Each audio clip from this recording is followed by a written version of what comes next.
Topic number 2, your favorite Sweet. game, Uncharted 4: A Thief's End. Uncharted 4, yeah. All right, hit me. Why is that? Why does that stand out as your favorite game? So, to talk about Uncharted 4, like, Oh, I will say this is probably the most recent game that we've had on in this segment now. I guess we had like Fire Emblem Fates or whatever, but that's not spoiler heavy. Sure. Really. So I will say up front, we're probably going to delve into spoiler stuff. So yeah. I will be sure in the full version of this episode, in both the YouTube version and the SoundCloud version, to include a time code for topic 3. If you don't want spoiler stuff, you can jump ahead to that part. But we will probably delve into Uncharted 4 spoiler territory. So you have been warned, faithful listener or viewer. All right. So Warning out of the way. Go. Yeah. So the way I usually think of it is I have my 3 top favorite games of all time. And it's Mass Effect 2, and then Journey, and then Uncharted 4. And it used to be Uncharted 2. So to talk about why I love Uncharted 4, you kind of need to talk about Uncharted 2 as well. Of course. Yeah, I figured we would kind of encompass all of the Uncharted. Yeah. So Uncharted 2 was my first Uncharted game. Because I kind of started realizing how cool video games could be around that time period. When PS3 first came out, it's just like, I still had that mindset of, it's a multiplayer game. I play Tony Hawk with my friends. Forgot to mention Tony Hawk. I played that a lot too. So Uncharted 2 came out, and I played it, and, it opens with that scene of you hanging from the train. And I was amazed because, A, how beautiful it is, and B, just like this, how cinematic that is. So I played through Uncharted 2, and I became really attached to these characters. And like I said, characters are what matter to me more than pretty much anything else in a story. It's just, I get attached to them.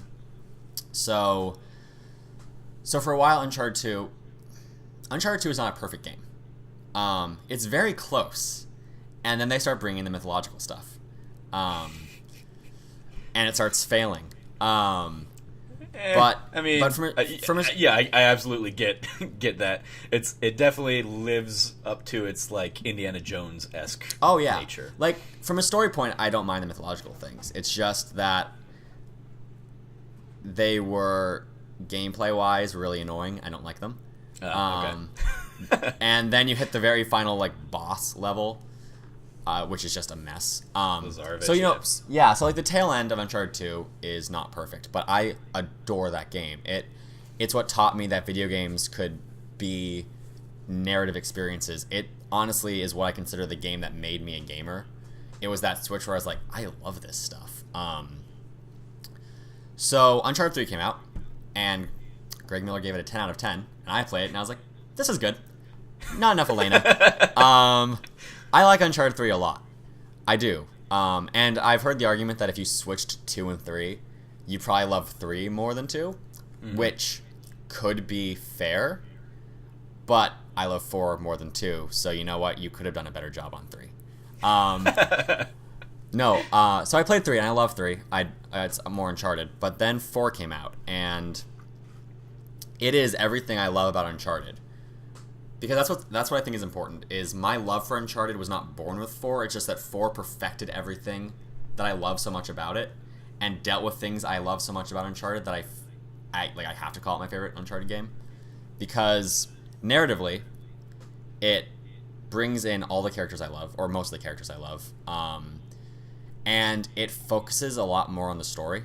Uncharted 2 has a lot of fight scenes where it's like, okay, waves of enemies, you've shot them all, okay, let's move on. Yeah. Which works, and they do that in Uncharted 4 too, but there's also a lot of exploration stuff, scenes where you're just climbing for a while, or just driving a Jeep through the landscape, and you're talking to the characters as you go. Yeah. And that is such a video game way of telling a story. Like, that is the kind of thing where you can't get that in a TV show or in a movie. You can't just have a relaxing 30-minute drive with exploring a beautiful landscape with characters you're super attached to now. You can't have the drive when Elena rescues Nate. and you're driving. You have that level that's like a 45-minute, hour-long level, and they're dealing with their relationship problems, and they're like, let's not talk about. Okay, we're going to talk about it. Yeah. And it as you're piecing together the puzzle of the game, they're also kind of piecing together the puzzle of like what's going wrong in their relationship and what they need to address. And God, it's just so good. They just weave the story in that so well. So yeah, that's like why I love Uncharted. It's not like the most interesting answer, I guess. Like, it's got a good story. I mean, that they do. Naughty Dog does story in gaming among the best, if not the best, easily. Like anybody that leaves them out of that conversation is not doing it objectively. Because of the way they, especially in Uncharted 4. I'm with you in that regard, that I like that Uncharted 4 is the best of the series for me.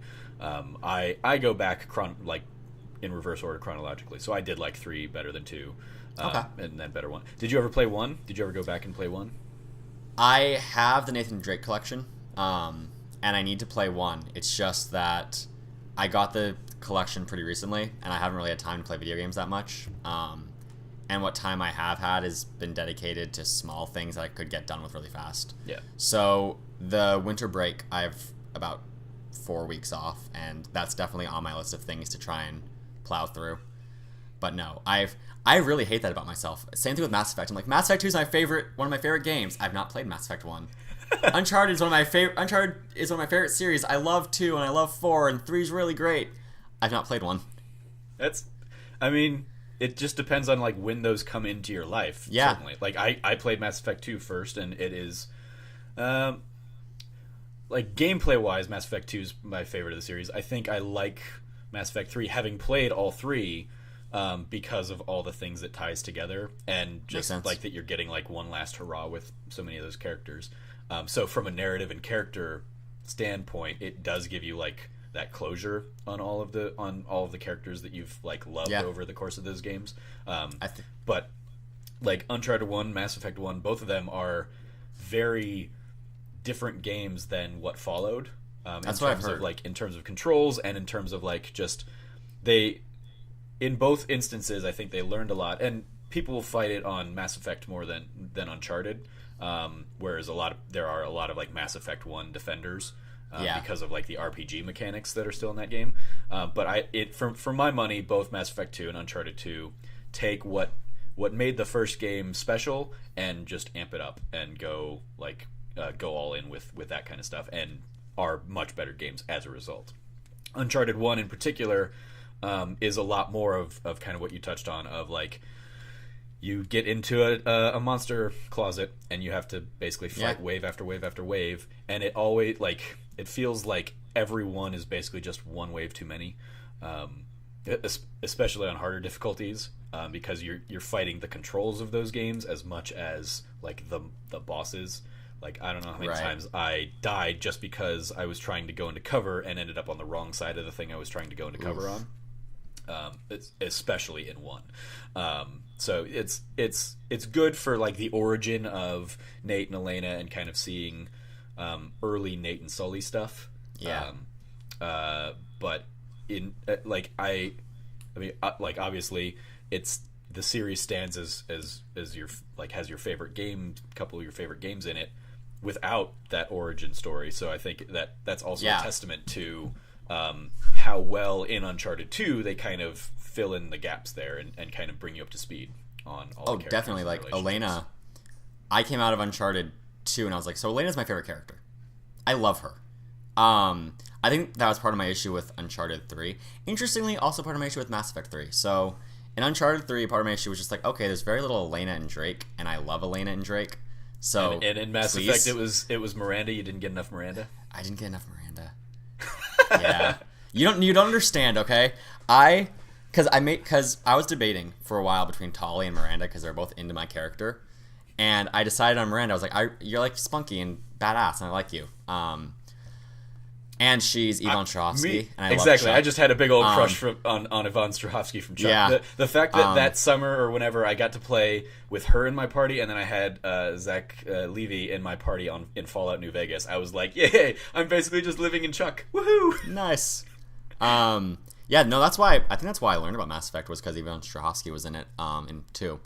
But I got very attached to her to the point where I would decide to create different character. Like I created other saves, because I wanted to try different roles and I wanted to try different love interests. So I created a second save and I started playing through it and I was like, I'm gonna romance Tali this time. And then I started feeling guilty. So then I romanced Miranda again because I was like, you're the one now. You were cheating on your fake video game girlfriend. Yeah, that was exactly what it was. I couldn't do it. I made like 5 different saves, and the only time I was okay with not romancing Miranda was when I was playing a female character, because I was like, well, I can't. Mm-hmm. So going back to Uncharted and 3 having a lack of Elena in there, it being some of what you what pulled you away from that game. Yeah. How did you feel about Elena being her involvement in Uncharted 4? I liked her involvement in Uncharted 4 a lot, because like she isn't in a ton of it. It's not like she's a predominant character, but they gave her a significant enough chunk at the end, and they gave us, like I was mentioning, that scene where it's just Nate and Elena. Mm-hmm. It's just them driving, it's just them dealing with their relationship, and I was like, this is everything to me. Yeah, the fact that like, have you played The Last of Us? Yeah. So I describe that as like the draft moment, like that sequence where you get in the Jeep and you're driving around the valley to that bridge, and it's just a beautiful music cue. Mm-hmm. They are like, they've just kind of confronted some of their stuff, but they're not ready to talk about it yet. So it's they're driving in silence with tension built up, and you've got this beautiful music, this beautiful landscape that you are going through, and then you get to that bridge and it falls apart and they almost die, and then they're like, okay, yeah, we need to talk about this. That like the drive there is probably my most favorite moment in the game because of that. Oh yeah, mine like too. It just takes you out of everything else, and it's like, here's a beautiful, just like 2 minutes of peace and calm with so much other stuff kind of like bubbling under the surface, and it's there, and they're doing that thing that like, it drives me up the wall when it happens in movies and stuff, because it is like, if you guys just talked to each other, you would sort this stuff out if you were just honest with each other. Yeah. But instead it's fabricated, it's made up stuff, and the fact that they turn it on a dime and say, like, they call themselves out on it basically and say, no, we need to deal with this. That cemented it as like, yes, this is far and above my favorite of the Uncharted's. Was that? And sequence. I think my issue was that they gave us Nate and Elena drama and addressed it. Yeah. Like directly, and I think that was part of my issue with Uncharted 3. It wasn't so much that they didn't have Elena that much, although like I would have liked more Elena.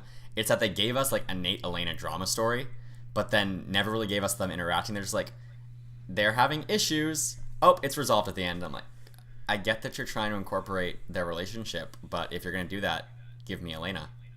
Yeah. It was in 3, that's absolutely like one of my biggest criticisms of 3 is that they give you like enough to know that they've had a falling out, and all the stuff with the rings and stuff.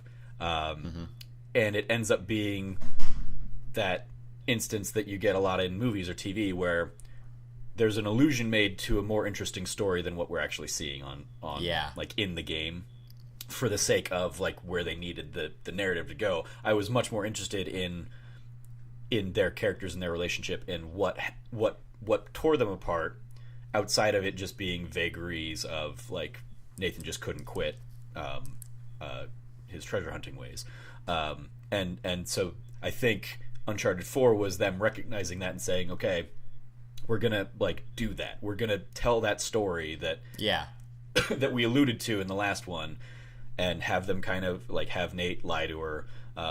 And if you are as invested in these characters as like I was, you're yelling at Nate and saying, "Don't! Why are you lying? Just tell her where you are." So yeah, the the dynamic there absolutely is spot on.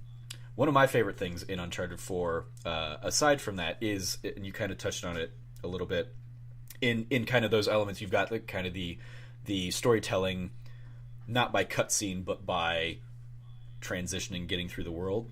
I love the storytelling that is like environmental in nature in that game. Like I absolutely adore the side story that is kind of being told if you are picking up like the collectibles and the letters and stuff. Oh yeah, with like the previous expeditions to try and follow this path to Libertalia, or all of the stuff that happens at Libertalia. I was going to say Libertalia. You're just seeing like you're seeing how everything fell apart, and you're seeing like the beginning. Like you get there, and it does look like this crazy utopia, and how did they make this work? And then you start seeing the kind of everything falling apart. Both visually in like the level design and in kind of the narrative little bits and pieces that you get in the world. It was like that is almost as compelling a story as the one with these characters that I'm so invested in, and I was amazed by how well that was done.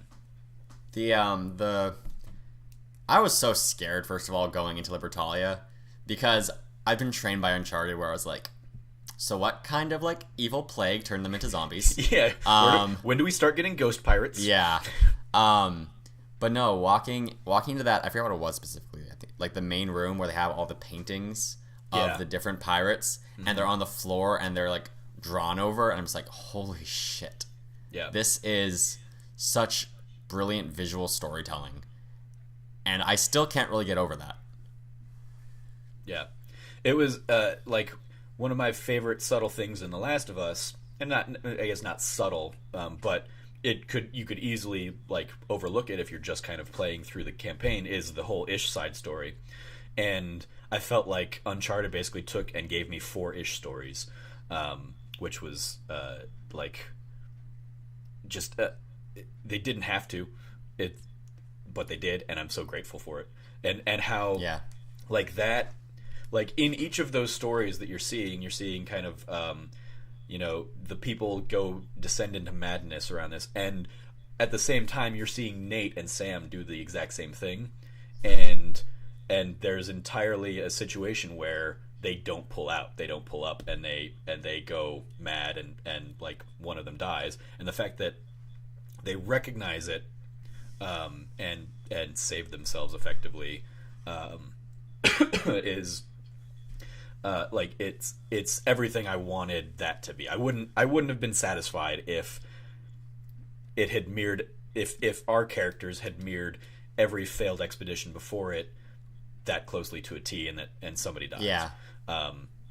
Like I know people talked about like, oh, who's gonna die in this? Is Nate gonna die? Is Elena gonna die? Is Sully gonna die? And I was like, I don't. That's not Uncharted. They played with that a little bit, but the biggest death in Uncharted that's not a villain is Jeff the cameraman.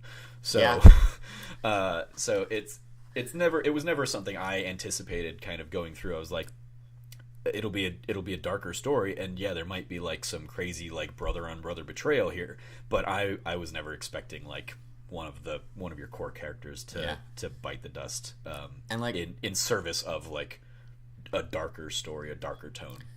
And Uncharted is so inherently optimistic, I feel like, as a franchise. And I get why people were thinking, oh, it's the final Uncharted game. It's the first one after Last of Us. And The Last of Us came out, and that was super dark. So, they're more willing to tell dark stories. It's like, I mean, yes, they are. We know that they're willing to tell dark stories, but that doesn't mean that every story has to be darkened. That's not what Uncharted is. Uncharted is fluff and fun, and it's very human drama in this very fantastical experience.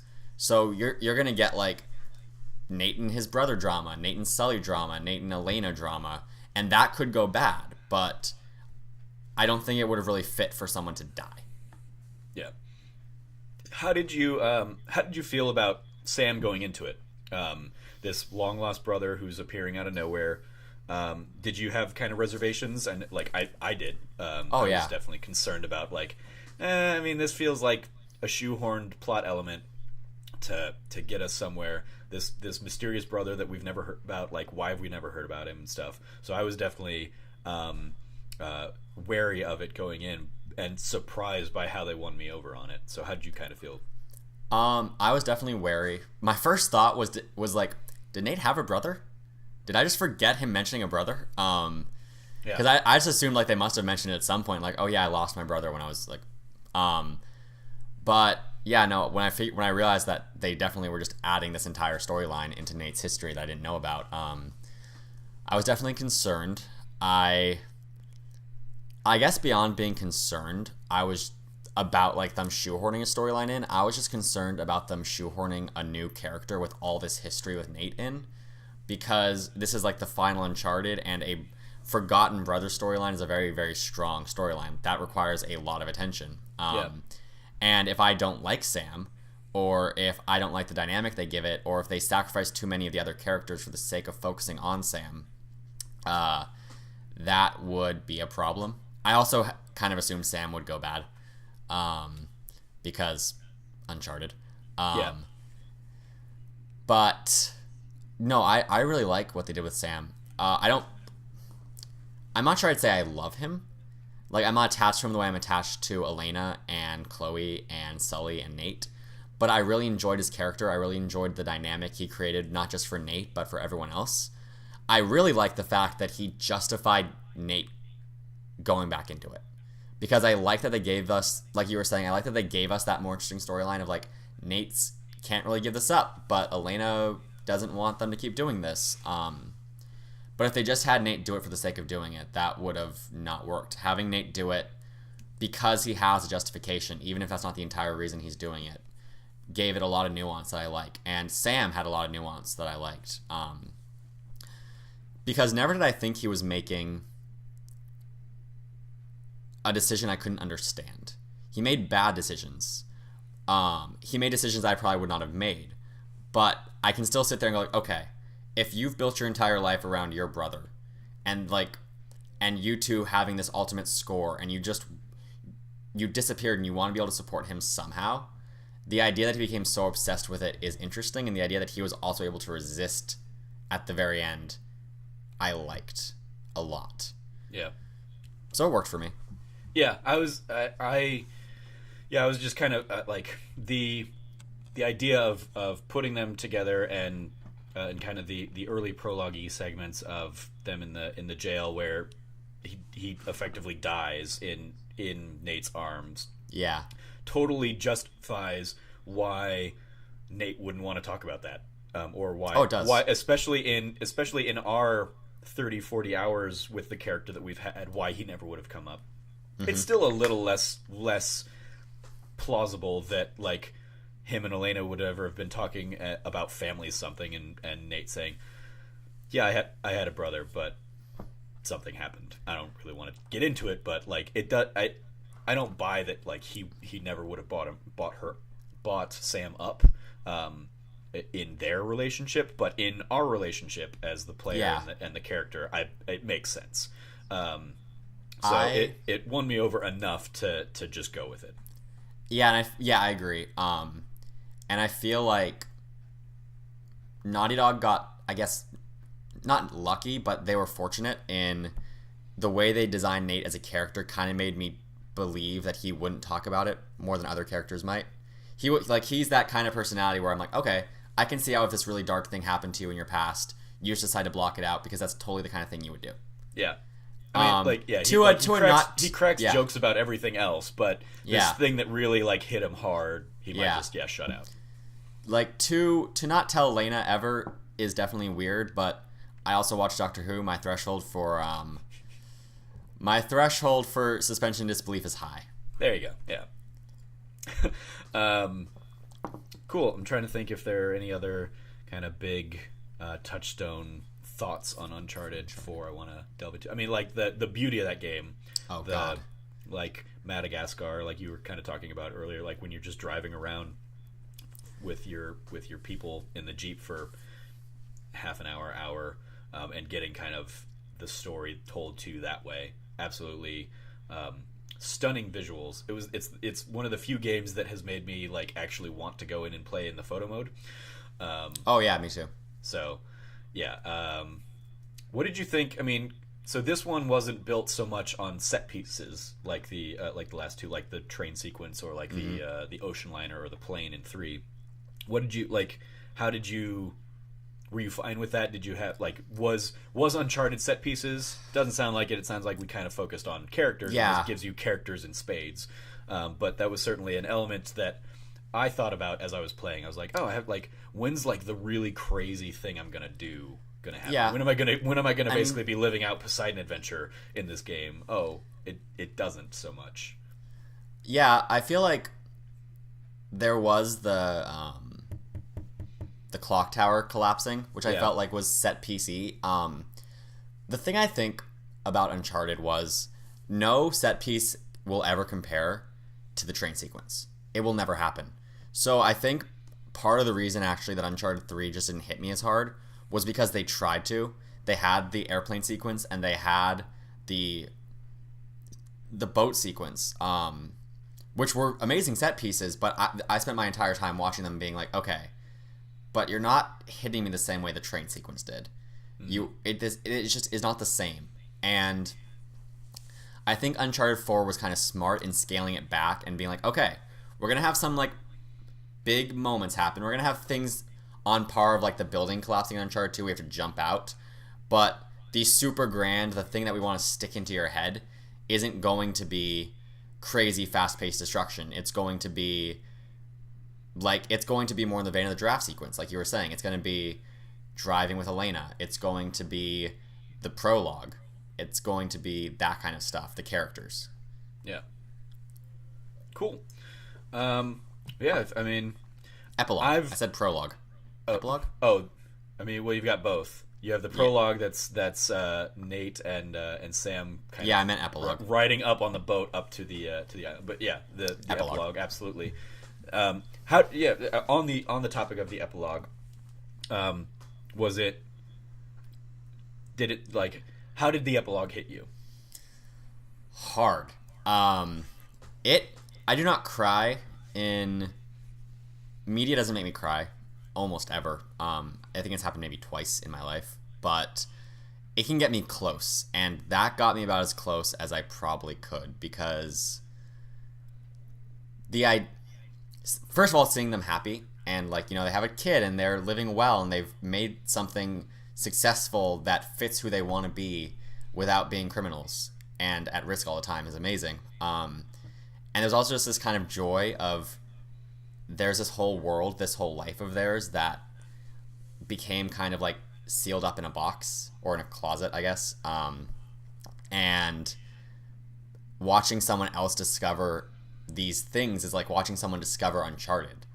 It's like they're discovering this world that I've spent so much time in, and you're watching it happen, and she's attached to them, obviously, because it's her parents. So I'm just like, I love this. I love everything about this. I'm such a sucker for this kind of shit. Yeah. My first playthrough, I assumed that I was looking at, or I was playing as their daughter, but I did a horrible job at like looking at the environmental storytelling in it. So I missed the letter from Sully about Sully and Sam playing checkers or something, and or coming back and playing checkers or chess or whatever. Yeah. And I missed, like, I just missed a couple key. There's the photo album that you can look at the photo album back in early in the game in their house, and then there's the photo album here that has a few more pictures of the girl growing up, and I completely missed that. And so it wasn't until like you go into that closet that anything was like secured as, yes, this is who you're playing as Nate and Elena's daughter. Yeah.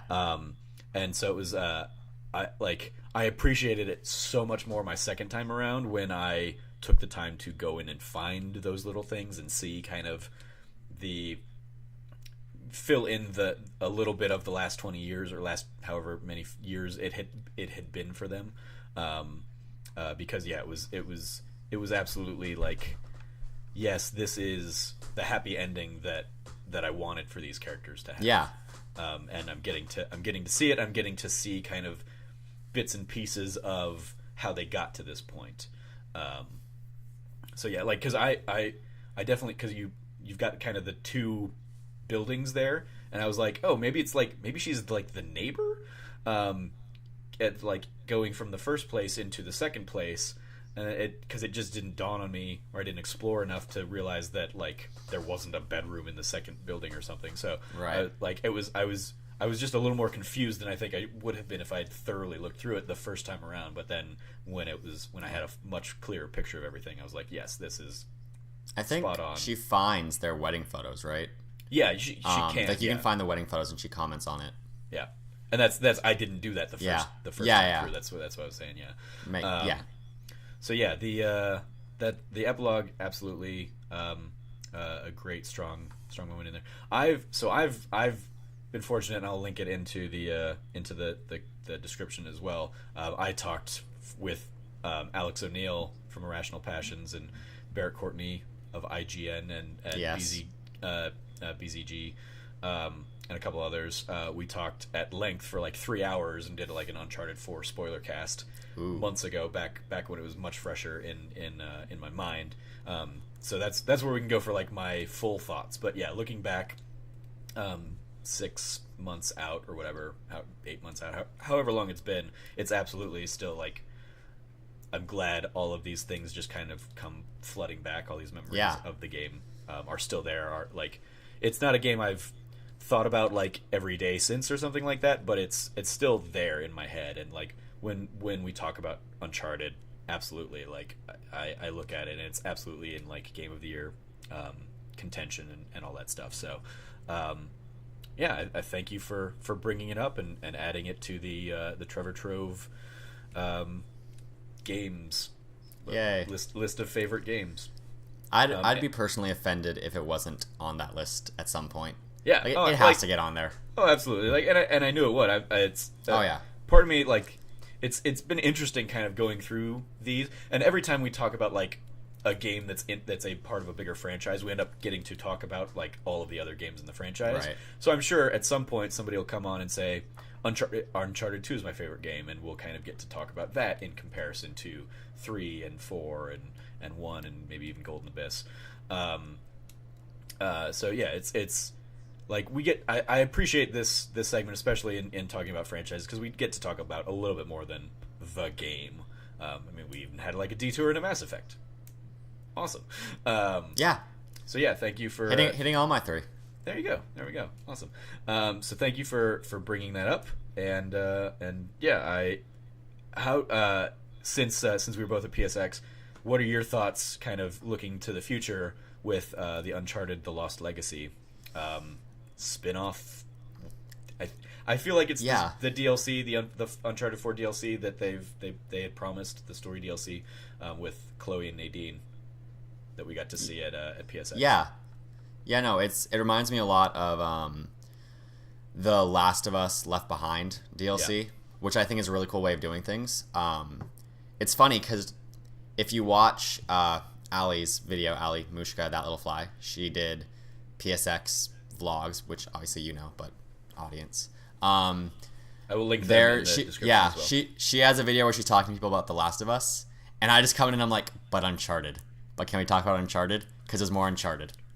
So no, I'm really excited. I don't care that much about Nadine, if we're being honest. She was fine as a villain in Uncharted 4, but she wasn't someone I came away from like, I want more of her story. But I love Chloe, and if we're going to like, I'm open to them making me like Nadine more, you know, because with The Last of Us Left Behind, they gave us Ellie and a character we'd never met, and we had to get attached to her. So you can totally take a character I have met and just I'm not that attached to yet and make me care about her more. I'm totally open to that. It's just not the person off the top of my head where I'd be like, yep, that's the DLC I want. Yeah. On Nadine and crap. Now I'm gonna feel bad. Rafe was the villain, right? Yes. Rafe was the other guy. What did you think of the villains in this? We talked a little bit earlier on about Lazarevich kind of being like a shit ending to Uncharted 2. How did you feel kind of the villains of this compared to to others in the series? I think my favorite villain is Uncharted 3. I don't remember her name right now. but she was Marlo. great. Marlo, there we go. I think Marlo's my favorite, but I definitely liked Rafe a lot. I think he had a really good balance of like crazy, but a believable crazy. Where I can totally see someone, especially someone with a lot of money, who's just bored going down this path. I liked the balance of him and Nadine, especially when she's just like, fuck you. Yeah. We're out. I have money. This is what we came for. I'm not going to die.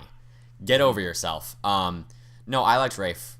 I think if they ever did Uncharted movies and wanted to like pull in a certain villain and they didn't do Marlo, or they did 2 Uncharted movies, like we're going to use villains from the video games, Rafe would be my second choice for a villain. Yeah, I think Rafe probably ends up at the top of my list because of his obsession, the craziness there. Because and it was like a realization that like throughout the entire game I'm kind of thinking, okay, yeah, this guy's just a little off. And then it's not until that final sequence, that final like fight, the sword fight stuff, which the final battle of Uncharted has always been a problem. It wasn't just Lazarevich. Yeah. It's a problem in the first one. It's a problem because Marlowe's not the last thing you fight. It's Talbot in the third one, which I think worked. It works a little bit, but the stakes weren't as high with him, especially when it just falls down to a fist fight. True. Was my gripe with him. Whereas you're getting so there wasn't a history between like any of the other characters and Nate, like there is a history between Rafe and Nate. Yeah. And what I love about Rafe is that like that's where you see why he's so obsessed and why he hates Nate so much, because he has been pursuing this one thing for 15 years, however long it's been since since they thought Sam died. And in that time, Nate has gone and found El Dorado, and he's found Shambhala, and he's found whatever he found in the third one. The thing. the genie's lamp or whatever. And so Rafe has like seen from afar this guy that he dismissed and wrote off years ago pass him. He's very much he is the Burr to Nate's Alexander Hamilton. Oh god, I love that reference so much. Right? That was good. It was just perfect to hit you with. Like he's seeing the greatness that has awaited Nate all this time, and it has consumed him. Yeah. And so it's a personal fight. I still hate the mechanics of it because it's introducing a new thing that you've never done the rest of the game, but sure, whatever. This one at least had personal stakes, which is why it stands above and beyond the other fights for me in that regard. And I feel like they put less emphasis on it being a challenge, which I liked. Like you could pretty easily get to that sword fight, at least on normal mode, without much issue, and I feel like that worked. Because, like, with Lazarevich, like, it's a boss fight. You have to have it be really hard. I'm like, but this sucks. Yeah. With the sword fight, yeah, it's a different mechanic, and I don't love that it's a different mechanic, but it does allow you to have that very personal battle. And it really does play up the tension of these two characters scrapping for their life with, like... If it was just shooting still, that wouldn't work well. That's why Lazarevich didn't work well. So I get why they did that. And I feel like even though it did change the mechanics, it worked really well for the emotional narrative that they were trying to tell. Yeah. Oh, that's exactly. Yeah. And that's because, as we've kind of touched on, it's so much. There's so much more weight in the narrative and the characters than there is like the gameplay.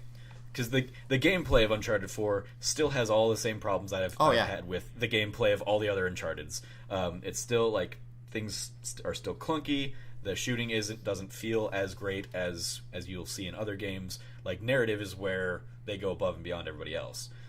So the fact that like it comes down to narrative stakes again at the end there absolutely is like sells it and does forgive the sword play and just I have to hit square or circle. And part of the reason I always say that I hated it is because the circle button on my controller tends to stick, and so like push it and then it would like defend to the wrong side and he'd slash me and I'd be like, God damn it.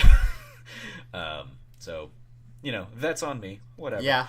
Or it's on your controller. Yeah, it's well, I mean, like I could get a new controller. That's the part that's on me. Or I could use one of my other controllers that I just don't. So yeah, that's something I would have been remiss to kind of leave off the table, is that I do love that. And I guess the other big thing that we should touch on. What did you think of the flashback sequences of young Nate and Sam?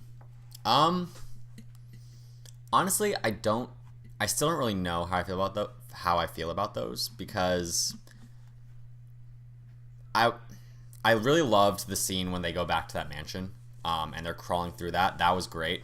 The other scenes, I wasn't attached enough to Sam or to that dynamic to really care.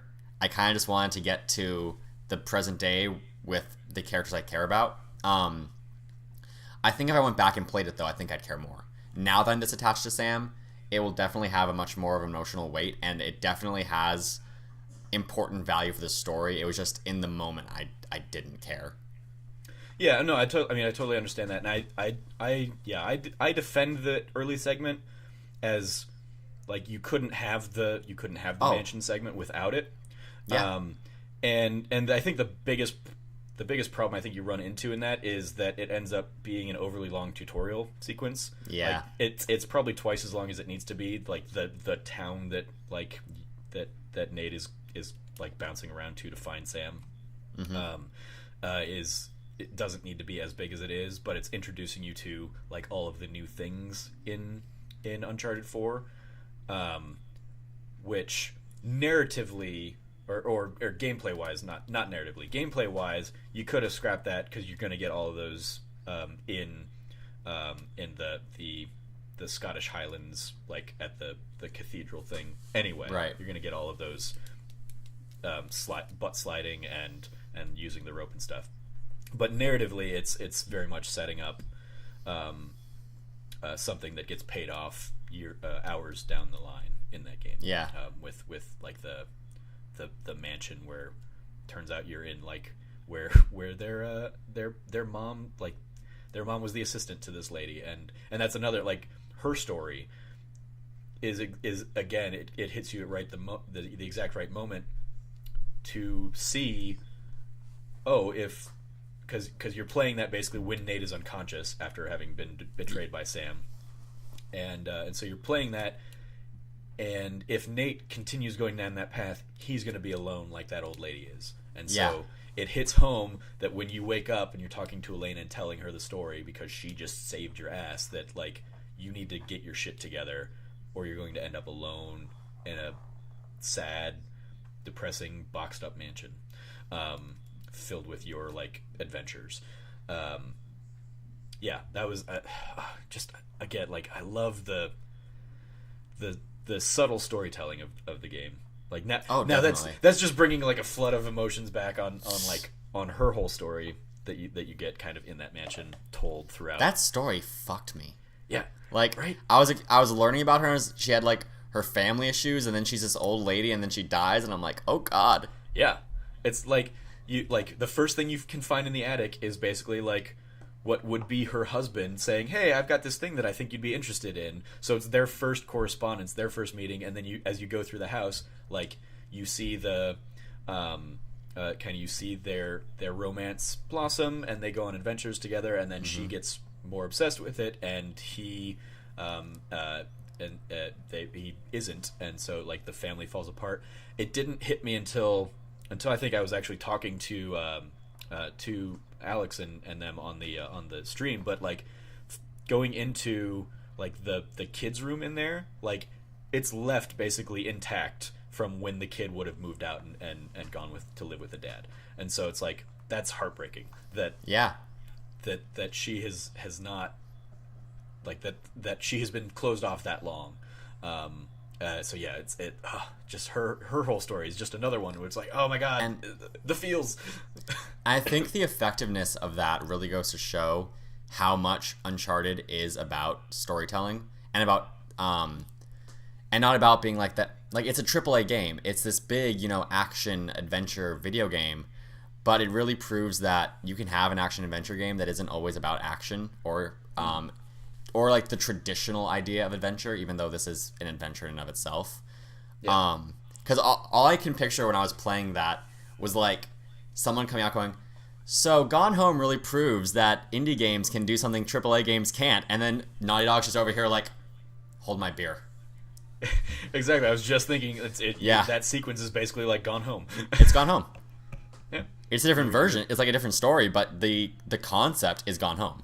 It's storytelling by finding letters in a house. Yeah. Yeah. Absolutely. Great. I think now we've kind of touched on all of the key points, but I'm sure people will think we've left out something. But we've talked about it for about 45 minutes. I think that's a good enough chunk of time to give to Uncharted 4 in this as we approach kind of Game of the Year conversations anyway, where I'm sure will continue to come up and be discussed ad nauseum.